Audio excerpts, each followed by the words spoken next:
The House of Secrets. The house on the hill had been empty for as long as anyone could remember. It was a large, rambling old place with peeling paint and sagging shutters. The windows were all boarded up, and the front door was hanging off its hinges. The locals said that the house was haunted. They told stories of strange lights seen in the windows at night, and of screams that could be heard coming from within. Some people even claimed to have seen the ghost of a young woman, who was said to have been murdered in the house many years ago.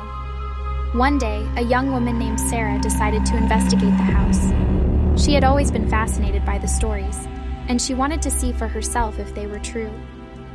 Sarah approached the house cautiously. She could see that the front door was still hanging off its hinges, and she hesitated for a moment before stepping inside. The house was dark and dusty. The air was stale and it smelled of mildew. Sarah could hear the sound of her own footsteps echoing through the empty rooms. She made her way through the house, slowly and carefully. She didn't want to make any noise in case she disturbed whatever might be lurking in the shadows. As she explored, Sarah began to feel a sense of unease. She could feel eyes watching her, and she could hear whispers on the wind. She started to wonder if she had made a mistake coming here. Suddenly, she heard a noise behind her. She spun around, but there was nothing there. She held her breath, listening intently. The noise came again. It was a faint scratching sound coming from somewhere in the darkness. Sarah's heart started to race. She knew she should get out of there, but she was too scared to move. The scratching sound came again, closer this time. Sarah could feel her skin crawling. She turned and ran, her heart pounding in her chest. She didn't stop running until she was out of the house and standing in the sunlight. She took a deep breath, trying to calm herself down. She couldn't believe what had just happened. She knew she would never forget the house on the hill.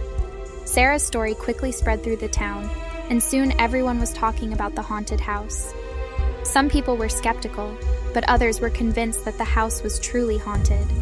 Sarah herself was still shaken by what she had experienced, but she was also determined to find out what had happened in the house. She started to do some research, and she soon learned that the house had a long and bloody history. The house had been built in the early 1800s, and it had been the site of several murders. In 1820, a young woman named Elizabeth had been murdered in the house by her husband. In 1850, a family of 4 had been murdered in the house by a group of bandits. And in 1900, a young boy had been murdered in the house by his father.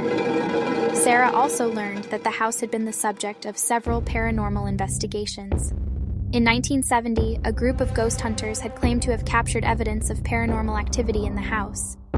And in 1990, a team of psychics had claimed to have made contact with the spirits of the murdered people. Sarah was convinced that the house was haunted, and she decided to investigate further. She contacted a local paranormal investigator, and together they set out to explore the house.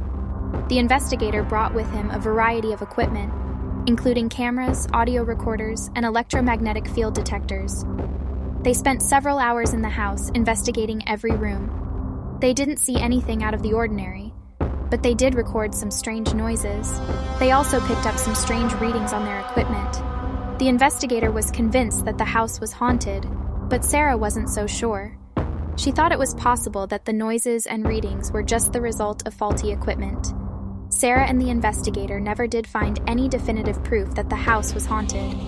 However, they did experience some strange things while they were there.